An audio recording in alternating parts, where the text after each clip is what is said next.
Welcome to our VISTA Training Team webinar. As we often do, we wanted to provide an opportunity for all of us just to kind of check in before the busy summer season starts. We have some things we wanted to share with you. Actually, not as much as we sometimes have, so this could be a relatively, well, I know not to make promises, but there's less content than we've had at past webinars. But we also wanted to just have a chance to say hi to everyone, see if there's any questions you have for us, and get ourselves all prepped and ready for the summer PSOs. So just in case there's some background noise, go ahead and mute everyone. We'll definitely have opportunities to open the phone lines back up. And as you're probably used to by now, if you have any questions or comments you'd like to make during the webinar, please feel free to either raise your hand or send in a message in the chat. So just a few things we wanted to go over or present officially. So we have some brief updates and reminders. I will walk through a few curriculum changes. They're not so much changes as they are tweaks, but we thought they were substantive enough to take a few minutes to show you what they are, especially if you have not trained in the recent past. And then also talk briefly about some next steps. So first up, we have some updates and reminders. It's an interesting time at the corporation. We have Nikki here. Nancy is in France at the moment. Lucky girl. But Nikki will share anything that might be of interest, and we can also see if all of you might have questions about what's going on at the corporation. Sure. Thanks, Eric, and hi, everyone. I'm going to move the phone a little closer. So these are not CNCS updates per se, but I just wanted to address the fact I think probably everyone on this call is aware of the fact that the President released his budget and proposed elimination of CNCS for fiscal year 2018. I think that we all know that that's just kind of a first salvo and what's going to be a long battle, and there will be a lot of negotiation. The President's budget is rarely, exactly what we end up with in the long term. I think the fiscal year 2017 budget gives us lots of reason for optimism for CNCS in general and for VISTA in particular. The President also proposed some pretty drastic measures there, and what we ended up with was just about level funding for all of the corporation's programs other than the Social Innovation Fund. So I think we can expect that we'll have similarly good news. We need to stay optimistic. Our CEO was in D.C. the week before last and shared with Nancy that among all of the staffers that he spoke with and meetings he attended, that the bipartisan support that the corporation has always enjoyed remains very, very strong, and folks really felt that they would be fighting for the corporation and that this budget blueprint would undergo a lot of changes before it became law. So we remain optimistic here and are going full steam ahead, and hope that you all will do so also. And I think that is about it. And if folks have any questions, I'll do my best to answer them. Okay. So we'll go ahead and talk about a few other items.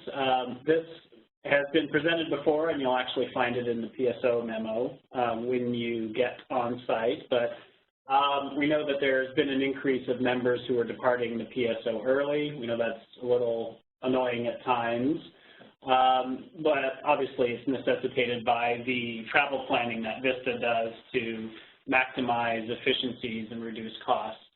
So if you have a VISTA or several VISTAs that are departing early, in addition to any other suggestions you may have developed or your RTL might suggest, we also suggest that you have them do the final planning assignment where they fill out their plan for getting starting service at their VISTA site. You can have them do that on their own.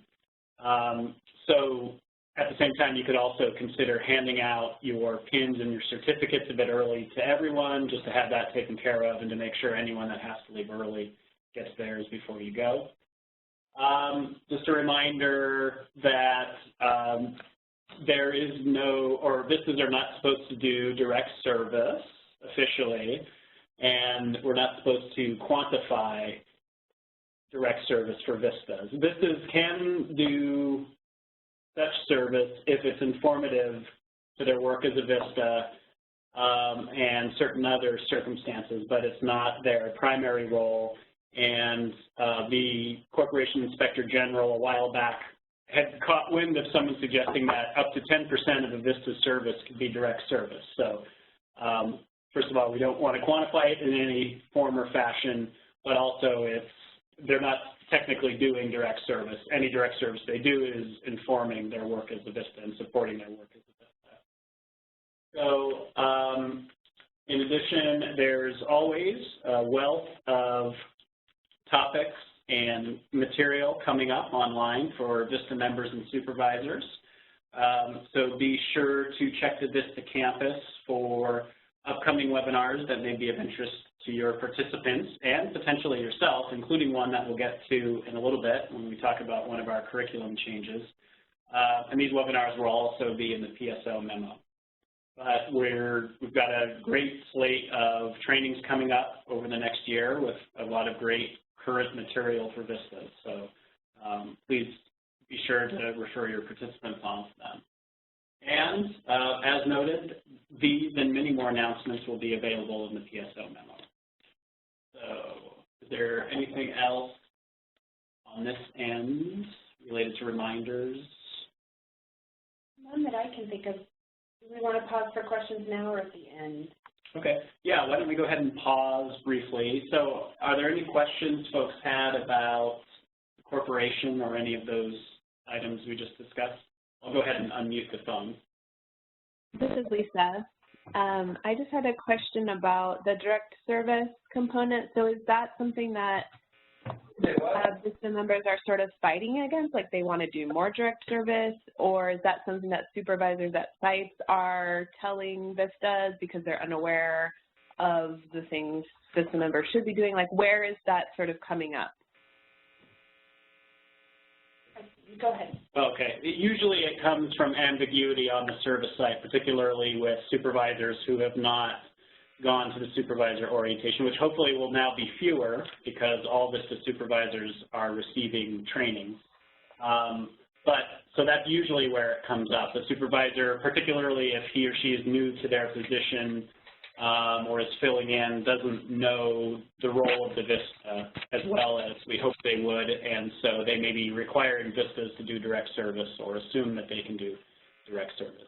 And again, it's okay if they do some, but it's not supposed to be the primary thing they devote their time and energy to. Right, right. Okay, great. Thank you. Yeah, I can give some example where VISTA had complained about, doing something that is not in their VAD, like, like they actually, in some organization, they are so short on staff that they would have rotation of people covering the phone, being the receptionist. And a lot of times, VISTA might be roped into that, and so that's kind of like, well, maybe once in a while, so maybe, but it's like if becoming a regular thing, then it's really, not really a VISTA member supposed to do. And I have heard members were like, well, maybe it's possible more likely to a project that get a new, like for the first time getting a VISTA. And they be like, oh, can you go get coffee for us? So suddenly the VISTA member turning into a coffee runner person. And so, yeah, so that's one of those things that we need to help members avoid in those situations. But there are others, maybe they are starting their service at maybe a homeless shelter. It may be more informing if they spend a night shift, like one time, and to spend a night shift and just to know about the clients and what the staff do. If it's a one-time thing, maybe it's okay, but they shouldn't be doing that regularly. So those are some of the examples of fine lines that can maybe cross it. Great, thank you so much. So I see Shoshana asked if we could distribute the PSO memo early.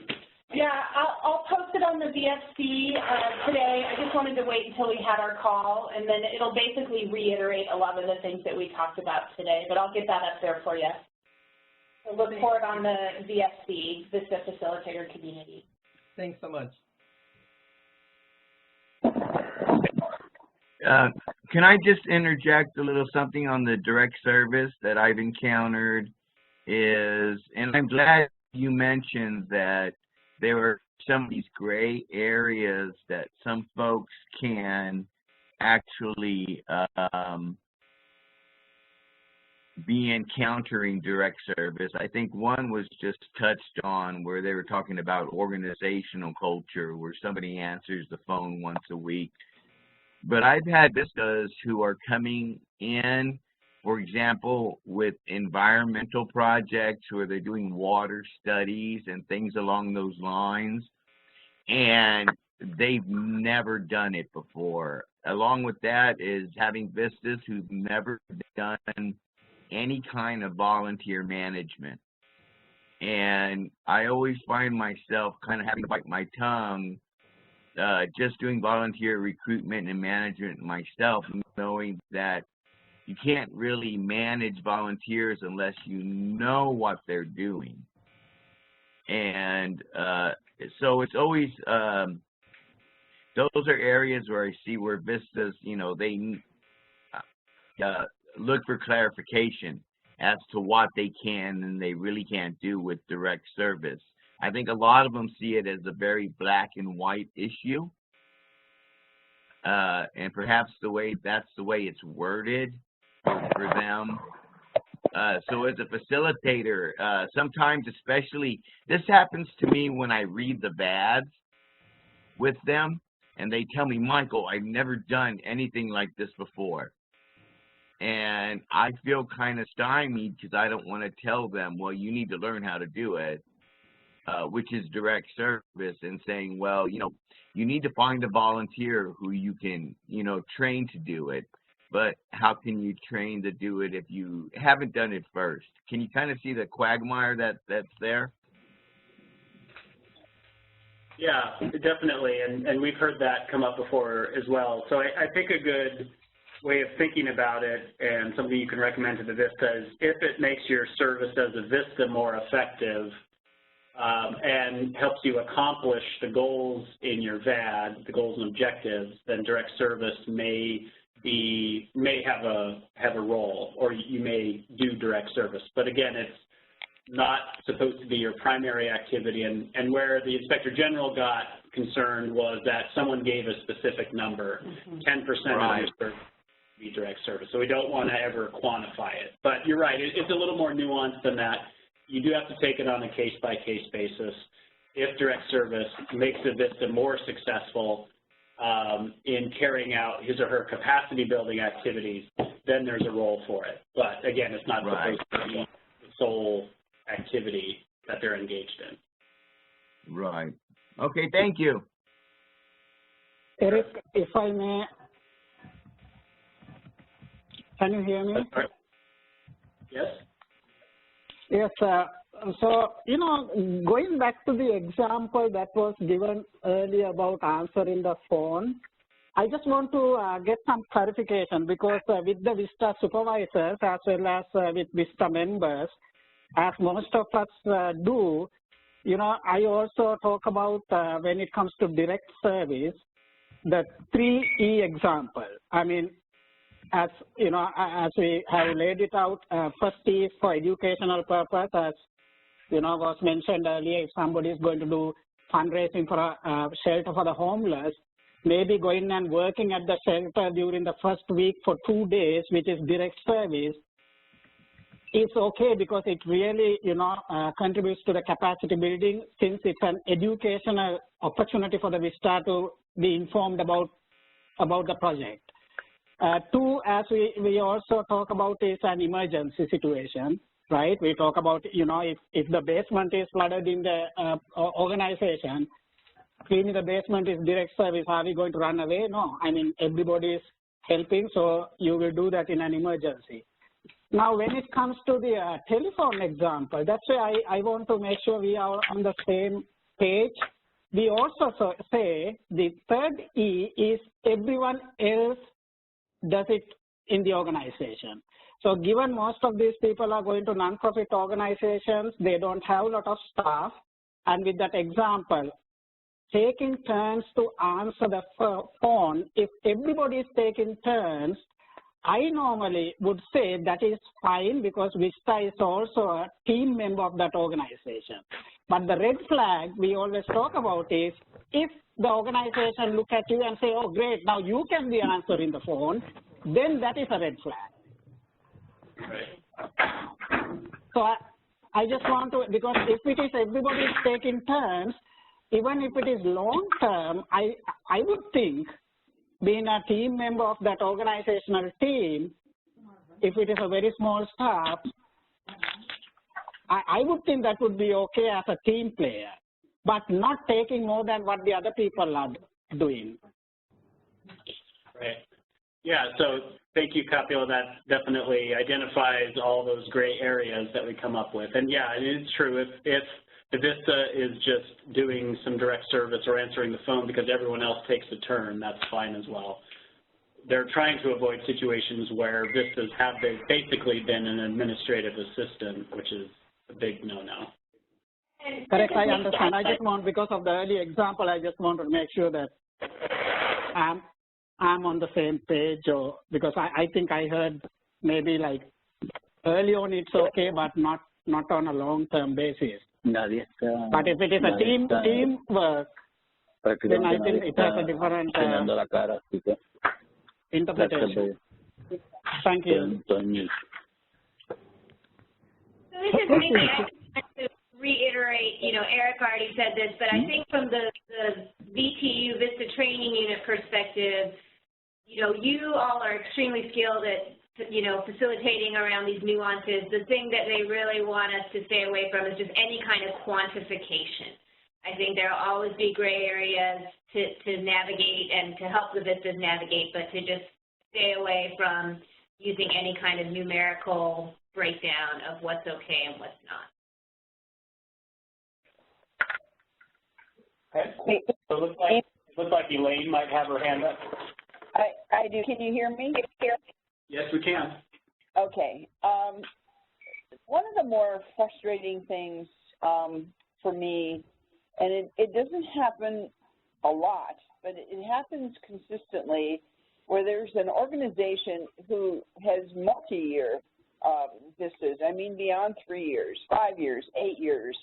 They've just had a VISTA program forever, and they've actually used the VISTA pretty much in direct service for sure, if not as a semi-employee. And, during the VAD session, we'll have VISTAs who will say to us, this is what all the VISTAs have ever done. This is what my agency has VISTAs for. I mean, they probably couldn't be used in a worse way, but there are agencies out there who have gotten away with this for quite a while, and I don't know what to say to them except that that's not the intention of the VISTA program, and it doesn't utilize the capacity building and empowerment that is the VISTA way of change. But I guess I'm asking, is there an awareness at the state office level or at CNCS that they do have organizations who don't really follow the script for doing capacity building versus direct service? Yes, they're aware that it happens. They don't want it to happen. And I think if you encounter it in a training room, as you probably already are, definitely tell the training coordinator who's on site, because often there'll be some state office staff also there on site, and they can coordinate to follow up on that. Follow up with that VISTA's bad. I guess the frustrating thing, Eric, is how it persists. It doesn't really go away. And it's like the longer they've had the program, the more dependency occurs between the organization and the VISTA, instead of you know, that empowerment aspect. And so, I don't know, I want to raise it because I don't recall us talking about it, but it continues and it's consistent.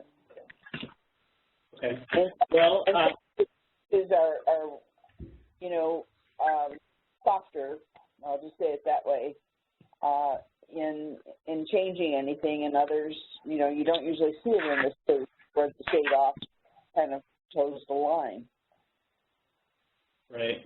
Well, I think hopefully, as noted, as more supervisors are getting trained, that will happen less. But, you know, I mean, I think we can definitely reflect it back to Patrick and his team that we're still encountering this on VADs at PSO. So it continues to be a concern, and they need to continue to be aware that it's happening. And I think that they need to note the organizations that have had VISTAs for a long time to see, you know, why hasn't something shifted where they're not dependent on VISTA services anymore? You know, why is that continuing? That's not usually a good sign. I mean, it doesn't have to be a negative, but it's usually where I have seen the trends of direct service. Okay. Okay, yeah, we'll add it to our agenda for the next opportunity we have to talk with Patrick, that we're still seeing this happening on the ground. Thank you. Any other questions or comments?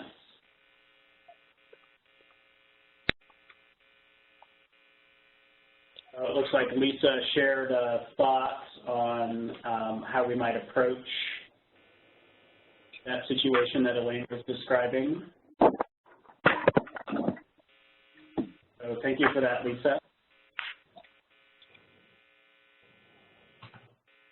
Okay, I think we'll go ahead and move on to the rest of our material here. I'll go ahead and mute the phone lines again, and but we'll definitely have another opportunity at the end for questions. So those of you that have trained in the spring were aware that we had implemented some changes to poverty theories and community input. I think everyone is trained at this point.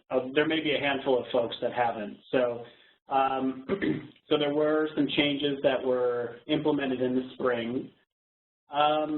We heard through evaluations and some feedback from all of you that certain things maybe weren't going as well as we had hoped. So we made some tweaks to the sessions.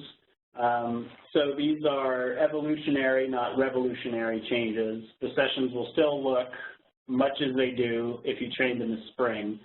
But we did want to show you the changes that had been made that hopefully will help things go a little bit smoother over the summer.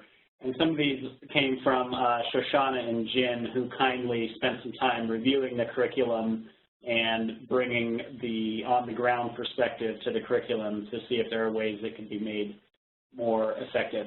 But actually, we also made a change to your VISTA Development Plan Part 1 that we'll talk about in a second. So other than tweaks to those sessions and some minor workbook updates, which I'll let Joanne cover a little bit later, the PSO is mostly status quo. There's no agenda changes. The only changes are in these tweaks in these 3 sessions. Okay, so the first change, and this is a little more, this represents a shift for us as a training team. So we received some guidance from Patrick around his desire and VISTA's desire to make PSO welcoming to all who serve as VISTAs. So that includes being more attentive to people and the ways they refer to themselves, particularly around gender and the gender pronouns they use, if they may or may not follow the traditional pronouns. So Patrick has been doing some work on his side, working with his team to help BTU staff and other VISTA staff become aware of gender, gender identity, and gender pronouns. So he would like to see a similar effort on the facilitation side. And we know that some of you are already doing this. There's some great models that Sharina and Sarah have been using. I think other folks have followed their lead on creating an inclusive, welcoming environment. But we wanted to make it more of a standard practice among the facilitation team. So we've made some changes to the Your VISTA development plan, facilitator guide, and one bullet on the visual aid. And it's just to provide a standard approach and standard language for bringing up the opportunity for participants to share the gender pronouns that they prefer to use. It involves modeling as a facilitator, the introduction, and it includes actual text you can use or not as you make these introductions. So some of you may be aware of this. Some of you may have incorporated this into your training already. Some of you may actually train on this very topic. So you may be a little more advanced on this issue than we are here. But just to make sure that all facilitators have some sample language and the general understanding of the purpose of facilitating these inclusive introductions, we thought it was good to put it into the facilitator guide. So I'll go ahead and share the desktop here so you can see how the facilitator guide is different.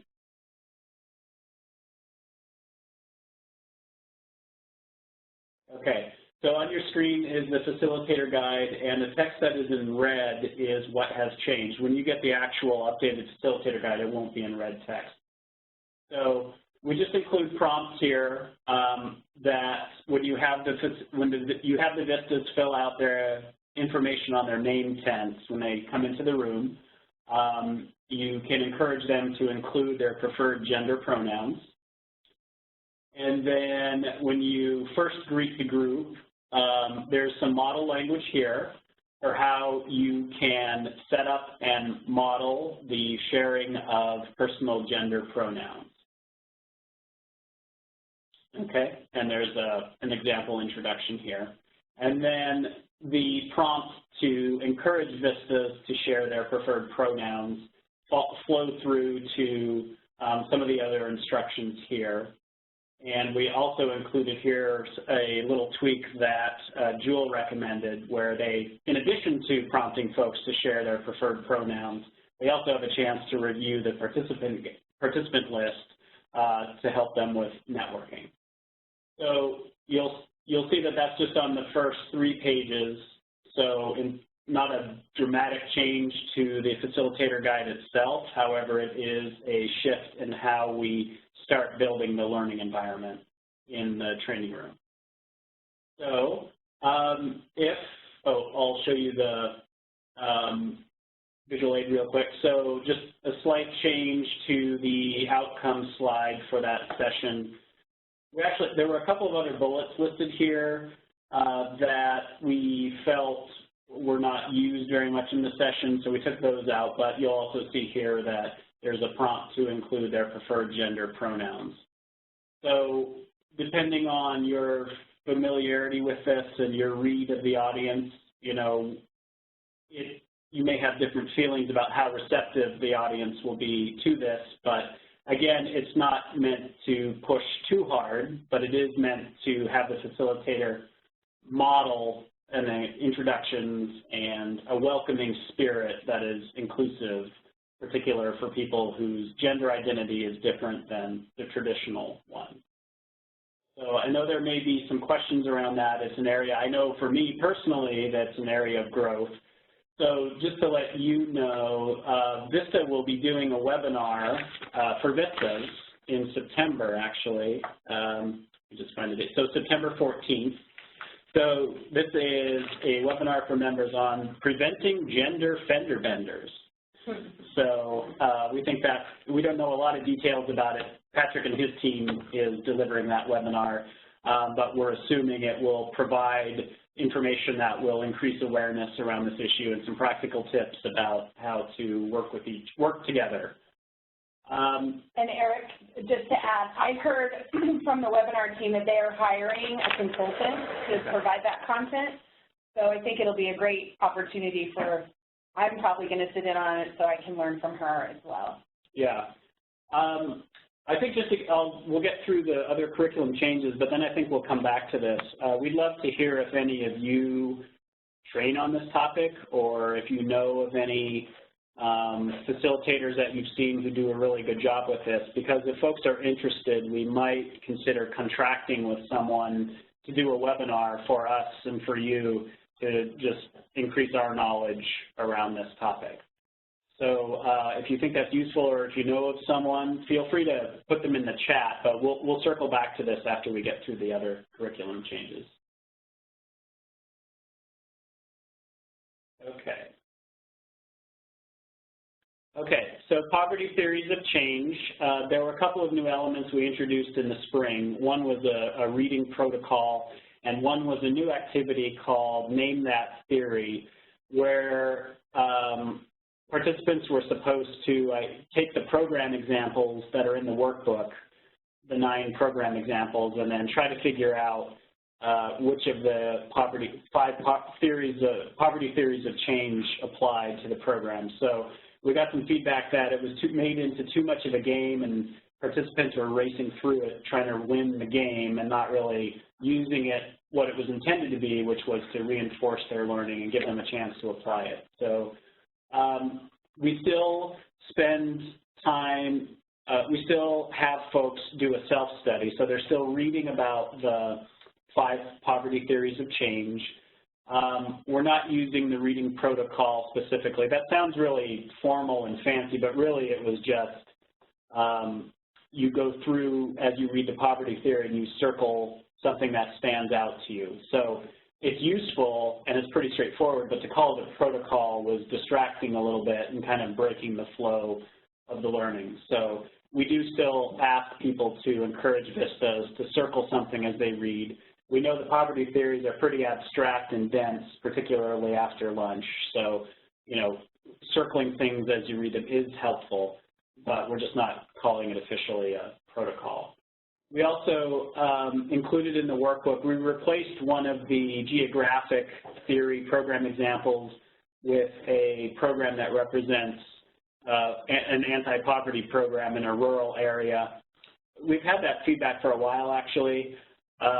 You know, I think recent events that have increased everyone's attention on rural areas and the specific challenges they're facing and the political ramifications of it has shined another spotlight on it. So one of the, instead of 2 urban anti-poverty programs, we now have an urban and a rural program example.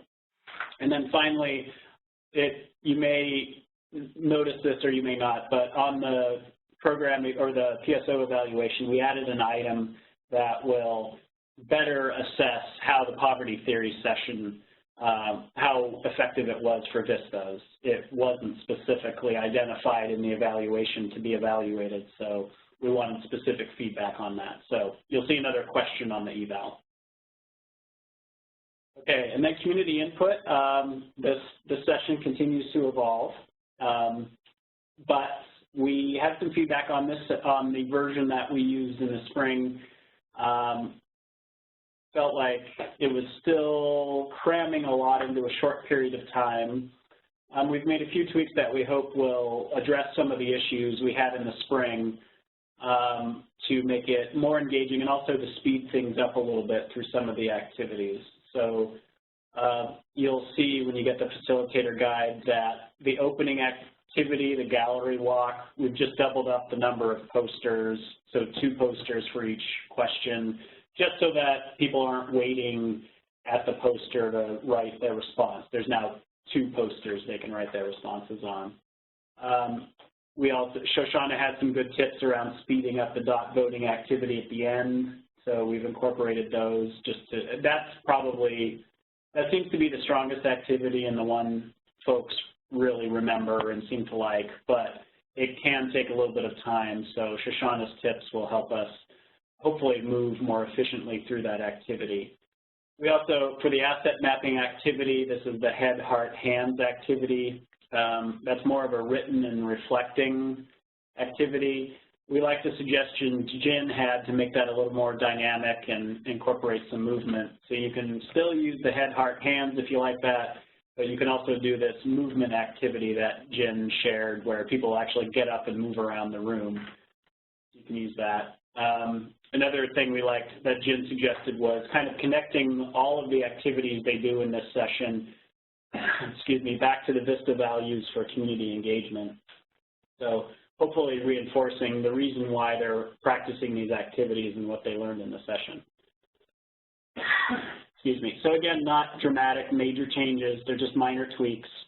Hopefully it increases engagement over the summer.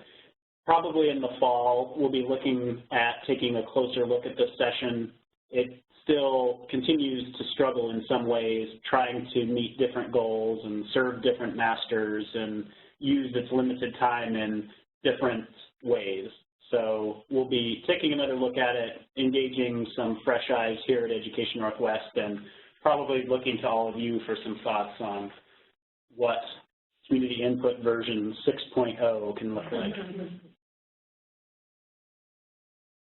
Okay, so related to the curriculum, materials updates, so minor updates to the workbook, the new rural poverty program example, as I mentioned. Anything else you'd like to highlight, Joanne, that will be in the latest version of the workbook? Nothing major, but I'm not sure that people actually notice is actually in the spring edition, the poverty threshold.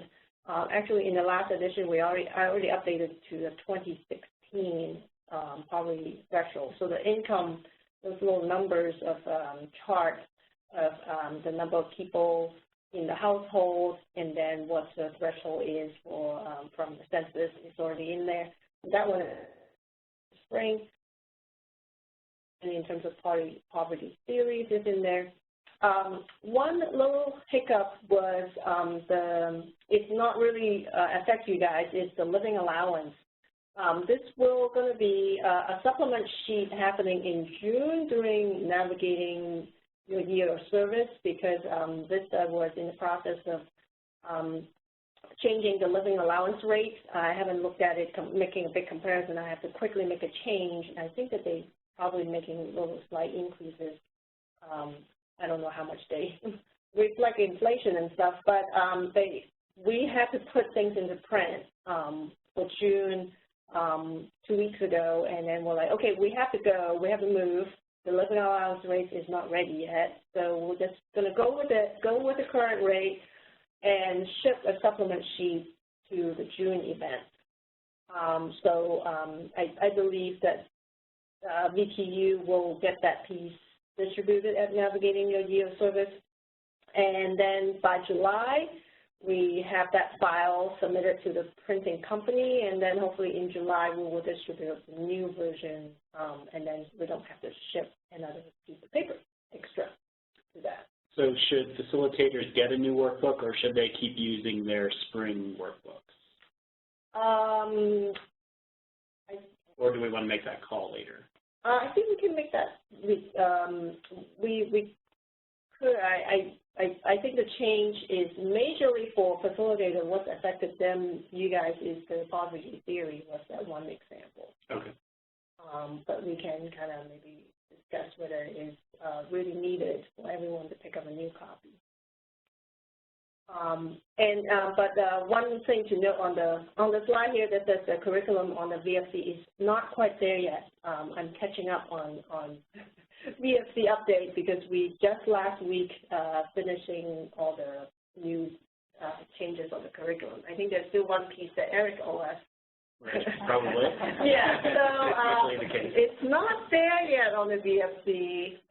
So I will make another separate announcement that says, hey, it's there now. You can look at it, but don't just actually we're not quite ready yet. Okay, so in the memo or before, we'll let folks know who are training if and how they can access the latest curriculum material.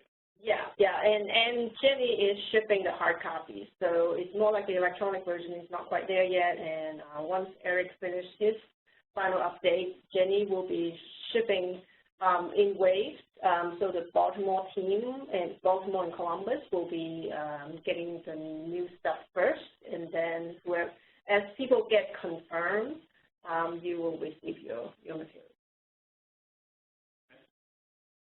Great. Thank you. Okay, that was all the formal material we wanted to go over in this session. So I think we'll go ahead and open up the phone line for questions or comments.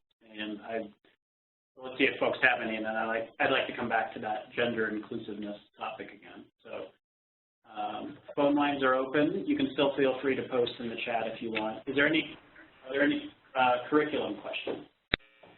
Just quickly, Go ahead. Am I understanding that as our PSOs come up, we'll all get new curriculum handouts? Sorry, Elaine, I don't think we caught all of that. As our PSOs come up, we'll all get new curriculum handouts? Yes. It will just be the session that got changed. Yeah. So this round is those 3 sessions, but we realized that we made changes in the winter time, and there have been folks that have not actually trained in 2017 at all. So if your last go about was fall, and we have a record of that, and so you actually haven't received anything in 2017, and what Jenny is going to do is like a matching of things. Okay, winter updates, and keeping track of what this summer version is. So if you never train in 2017, you will have that mashed up packet of only the updated session. And so hang on to whatever you have now, and then you will get the replacement in just those sessions. Okay, Joanne, I've only done supervisor, so I don't really, my material is not updated. Yeah, so I'll be sending all of the PSOs to you as well. Okay. Thank you. Eric, this is Jim. Can you hear me? I wanted to just double check. You know, some of my notes were out of concern for the poverty series of change if you had significant numbers of participants whose reading level was not so high. And did we include any notes about an alternative related to that or no? Not in the facilitator guide. One thing we could,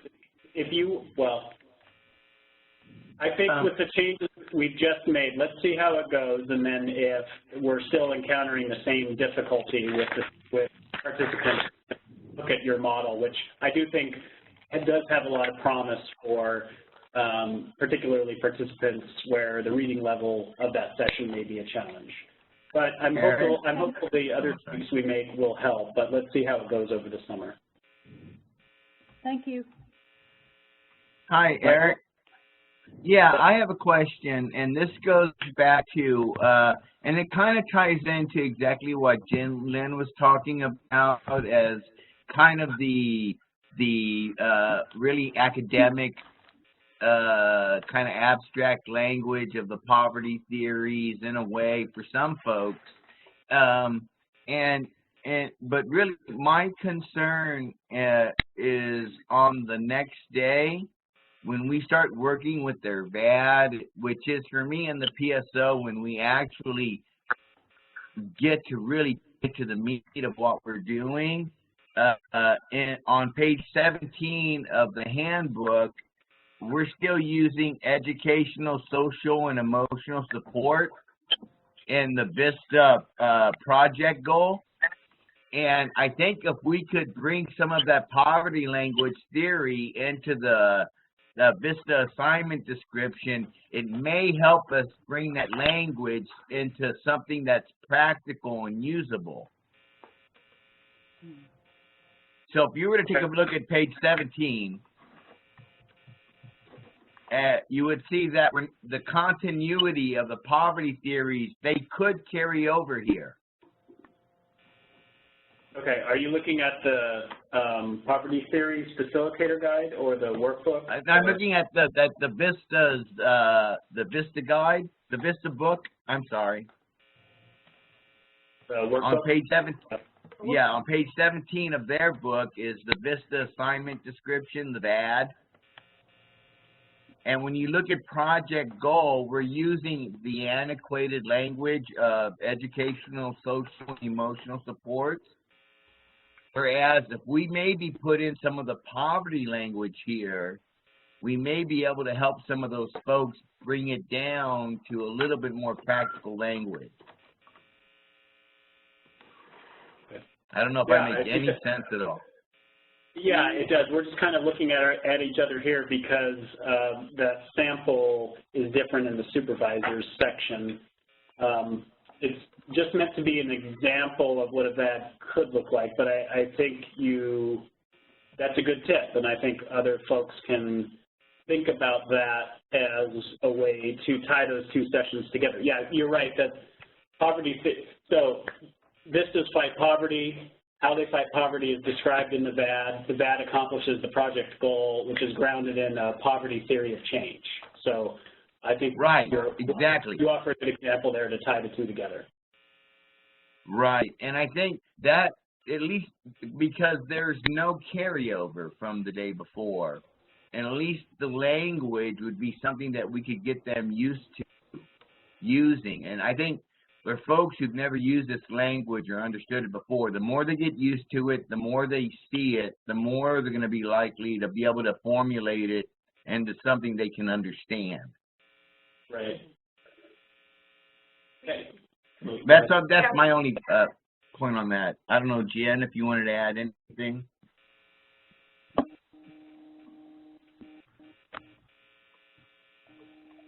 Well, and I did write, some ideas, but, yeah, I mean, I think we'll try what's been sketched and then see if any of the rest of it, might be useful. But I agree, Michael, that it is really good when we seed ideas and we thread them through. Right, I understand. Yeah, it's that. Keep the language, because I mean we used to do so much work on the social role models and the social capital and all that, and that language was carried over. I think we could do the same thing with the poverty theories, carry them over into the VAD language. Right, and there are prompts in the poverty theory session to get them to start thinking about, so do I think my VISTA assignment fits one of these theories somehow, or am I familiar with any programs that take a similar anti-poverty theory of change? Yeah, and I agree with that, because I see that there. It's just when you're working with VISTAs and you say, okay, here is a sample of what your VAD should look like. And they have VADs that look 180 degrees different in almost every perspective. Language becomes really important, like in the continuity, especially if you're trying to facilitate a lot of VADs. And I mean, and I say this, to me, in the PSO, this is like where the feet hit the ground. And everything we've been talking about actually becomes like, okay, let's bake the cake now. We have the recipe. Let's do it. And I just feel it would be good to see some of this more of the. If we're going to focus on this poverty theory language for the time that we do, we should extend it into the language, for examples and things like that. Right. Yeah, I think the more the sessions can be woven together and themes can be drawn through them, the more effective they are. And that is meant to be, like the is putting into practice a theory of change grounded in one of those. Or several theories of change, right. Several, yeah. Okay. Thank you. All right, thanks, guys. Rondi, it looks like you had your hand up. I do. Hi. And I just want to actually bring up something that hasn't been discussed that I've seen yet, which is actually about inclusion and inclusion of severe introverts, which I have had a couple of times in my class. And you don't think they're going to show up to be VISTAs, you know, because what's expected of VISTAs isn't actually appropriate in some ways for introverts. But the fact of the matter is, a lot of them now have read the book Quiet, and they know they have rights, and they're not comfortable participating in group settings. You know, the most appropriate thing to me seems to be that somehow there would be a questionnaire, and these people would be, the severe introverts would be advised to do the online version. But anyway, I just wondered if you've ever discussed it, or because it's definitely more than any other inclusion problem. It comes up for me. Yes, well, as an introvert myself, I appreciate you raising that point. We don't have an introverted training, you know. No, and yes, if I had gone through the PSO myself earlier in its current iteration, earlier in my adult life, yes, it would have been a very challenging experience. So no, I can't say we've discussed that topic specifically. I mean, it is something, we've noted it here as something to consider on our side. It could also be something where, I don't know, we could look for some outside expertise on the topic. So we've got that noted here. So speaking of outside expertise to better inform our training practice, does anyone out there have anyone that they've seen who you think does a good job on gender pronouns and gender inclusiveness? This is Jewel. Can I give a possible response to Rondi? Sure. So what I have been doing, I think I started it I think I've done it for maybe the last 6 PSOs. That's one of my initial questions to my group. I have them raise their hand so I can get a sense of introverts versus extroverts.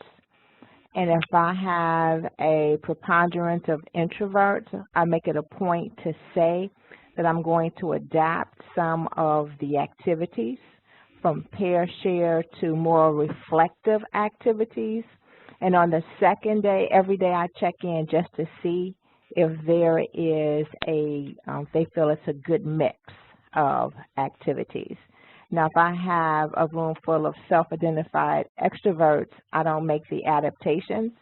But what I have found is people are very appreciative of at least being acknowledged, recognized. And I'll always say when I'm adapting, you know, generally we do this as a verbal activity, but I just want to allow some time for people to reflect. And that has seemed to work extremely well. Oh, what a great answer. Thank you. You're welcome.